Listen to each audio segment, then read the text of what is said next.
When you play Mario Kart, you are mainly focused on beating your friends or avoiding those pesky blue shells, but some courses have a deeper meaning to them besides the typical Mario themed setting. In this video, I'll be going over 20 Mario Kart tracks that reference other video games, plus a few bonus sections. Before we jump into the video though, I quickly want to shout out my daily polls that I've been putting out. These polls are used for data so that I can rank every track in Mario Kart DS, and the comments on these polls have a chance to be featured in a video. So if you are interested in checking it out, hit that sub button and stay tuned for the daily polls. Also, if you want to see another one of these videos, please leave a like on the video. With all of that out of the way, let's get into these tracks. I'll be starting this video with a bit of a simple reference, and that is most of the track selection of Super Mario Kart being based off its fellow Super Nintendo game, Super Mario World. If you took a look at all of the tracks this game has to offer, the track themes are either related to a level in the game, or there are courses designed directly off of them. For example, Donut Plains, Choco Island, and Bowser's Castle are all levels or areas in the game. Meanwhile, Ghost Valley, Vanilla Lake, and even Rainbow Road are related to certain worlds. Ghost Valley is the haunted house level reimagined. It even has similar music and theming, while Vanilla Lake has a similar name but different execution. As for Rainbow Road, I believe that it has the same idea as Star Road and the Special World combined. Super difficult levels with the world theme being space and mystery. That concludes the references in Super Mario Kart, so let's move on to the next game, Mario Kart Super Circuit on the Game Boy Advance. Now this may be a bit confusing at first, but the whole course in Shy Guy Beach is designed based on a level in Yoshi's Story on the N64. When you make it to 5-4 in this game, which you have to beat the game several times before reaching, there is a Shy Guy Galleon shooting bombs at you throughout most of the level. Turning this concept into a Mario Kart track is such a legendary idea, but it seems like the track is overall not appreciated that much among the community. One of the reasons that it was not liked though is because it was selected to be remade over the next track, that being Cheep Cheep Island.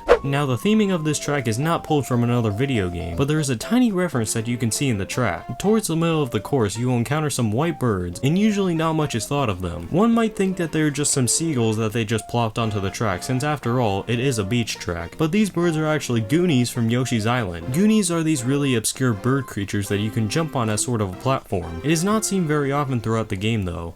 And to wrap up Mario Kart Super Circuit, the last entry is a pretty well-known reference, and it takes place in this game's Rainbow Road. You see, off in the distance you can see this gray and sort of glowing structure in the background. If you are into the Paper Mario series, then you would know this said structure to be the Bowser's Castle from the N64 version, aka the first game. Unlike most Mario games, this castle plays a huge role in the storyline for the game, as it is the castle that takes Peach's castle along with Peach. It also shows off the plot and Bowser's new toy, the Star Rod. They didn't need to include this in the track, but the throwback is universally appreciated. Moving on to Mario Kart Double Dash, there is a background reference that appears in two tracks actually. Those tracks are Baby Park and Yoshi Circuit. Throughout these two tracks, you will notice that there is a helicopter flying around. This is of course yet another Yoshi reference. This time it is a power-up so to speak from Yoshi's Island on the Super Nintendo. In this game, Yoshi can turn into a helicopter to traverse a section of the level in the air, which is really cool. What is also really cool is how it relates to the track selected to showcase it. It flies around Yoshi Circuit because it is a Yoshi track, and it is seen at Baby Park because Baby Mario is Yoshi's sidekick in the game. This is a really cool Easter egg all the way around.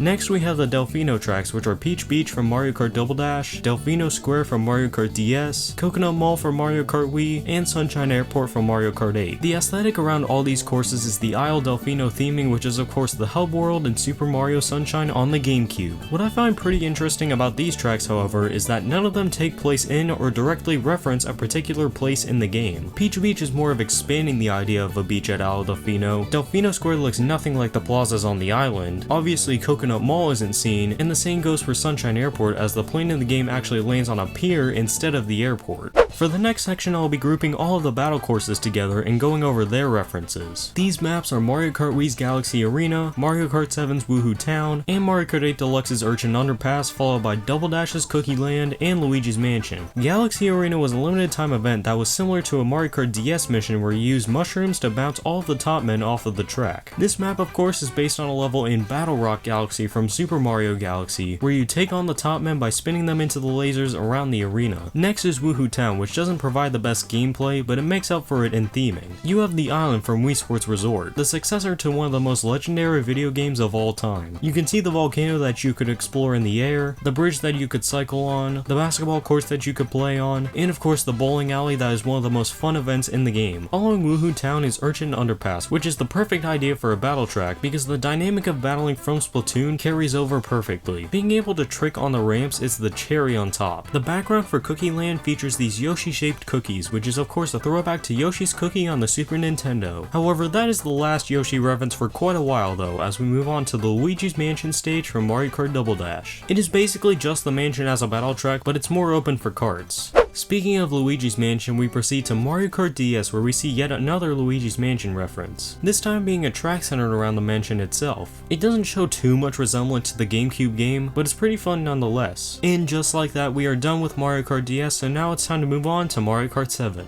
The first reference in Mario Kart 7 comes from the track themed after the famous ape himself, Donkey Kong. The specific game that this course takes place in is Donkey Kong Country Returns from the Wii. The race starts in the deep jungle where you can spot several DK barrels on the sides of the track. Then going off a flower pad, you are interrupted by some tiki goons that move from side to side. Once you are clear of them though, back into the jungle you go, where you encounter some frog goons hopping around before coming up on the temple. In this temple you will see the legendary golden banana in all of its glory, before taking a glide to the end with some screaming pillars to end the whole thing off. It's a lot to take in. For the next part, I'll be grouping together the Woohoo Island tracks, as explaining one can also go over the other as well. Woohoo Loop and Maka Woohoo take you on an island tour, exploring the landmarks, structures, and traffic apparently of Woohoo Island. Both of them are incredible tracks, mainly for the designs. Moving on to Mario Kart 8, the DLC on the Wii U went absolutely nuts with the crossovers, as we not only got Link and the Animal Crossing characters, but we also got tracks for them as well as the next entry, which is Mute City and Big Blue. Captain Falcon disrespect aside, these tracks were masterfully planned out and are a blast to play on. The two courses were actually pulled from F-Zero and were remade into Mario Kart tracks featuring, of course, the anti-gravity system. I could spend time going over all of the signs featured throughout the course, but I want to focus on a very big part of both of these tracks, which are the recharge pathways. Giving you coins when they are driven on is such a perfect way to include them in these tracks.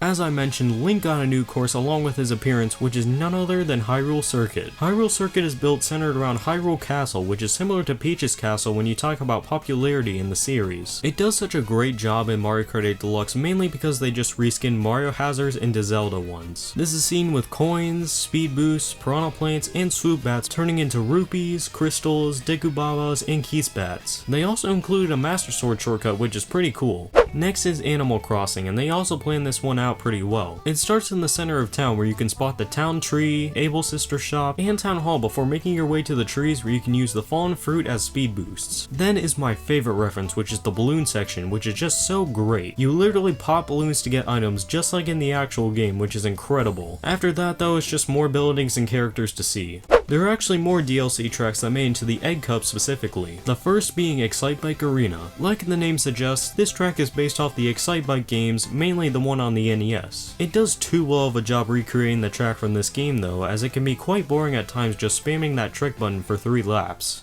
Speaking of cool references that appear in tracks that would be D tier otherwise, we have Dragon Driftway. This course features the actual road being Gobblegut from Super Mario Galaxy 2, the first boss you encounter in the game. This reference is so cool and the concept is just amazing. And saving the best for last, we have the new Yoshi's Island course in the Mario Kart 8 Deluxe Booster Course Pass. This track does a fantastic job of designing a course based on the game. It starts off with Shy Guys on stilts to avoid as well as a piranha plant, then you dive underwater for a nice change of scenery as you enter a cave and then fly over an active volcano into the clouds. Ending off the track is a winged cloud, which can do many things in the Yoshi series, including create platforms, which is exactly what it does here. And of course, right before the finish line is a goal ring, which ends the level in the actual Yoshi's Island game. Overall, the track shows the different worlds and themes that the game has. There are also a lot of creatures and enemies all over the place, including the Goonies making an appearance once again. And guys, that is all I have for y'all today. Thank you so much for watching, I hope you enjoyed, and I will see y'all in the next one. Have a good one.